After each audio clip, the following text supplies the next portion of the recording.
70几天就要投票啊！副总统赖清德府选的列车已经启动啊，头一站就是陪新北市长候选人林佳龙到邦桥去参拜。强庙就伫咧新北市政府的后壁。其实，这个赖清德去年底为了四大公投，走遍全台湾，参加106场的宣讲，被当作是大功臣，伊群众亲和力有够强。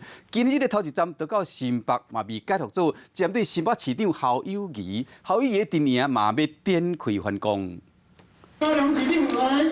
副总统赖清德今日一透早伫邦桥由新北市长候选人林佳龙的手发动选，这是赖清德九合一大选府选列车头一站，强庙位置躲伫新北市府的后壁。伫咧6月底开刀了后啊，休困一段时间，提早出来助选。第一站就来到清德的故乡。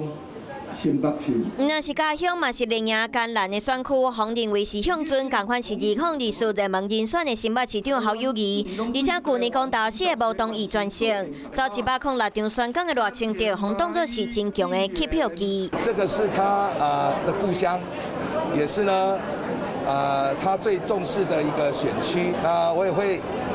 多邀请他到新北。参拜过程发生意外，只有负责人敢若会堂伤家当场分去，救护车到位，赖清德嘛发挥伊的全场。他早上没吃啦，血糖低，然后血压下降。他现在我的随护有赶快给他糖，然后现在躺下来给他打点滴，应该没有问题。除了赖清德，同一天暗时，总统嘛去新北助选，在连夜强攻之下，传出侯友谊阵营嘛开始反击，要就林佳龙交通部长任内，泰鲁阁号牌要安停电，还有台中市长任内为社体土地废除 BRT 来检视。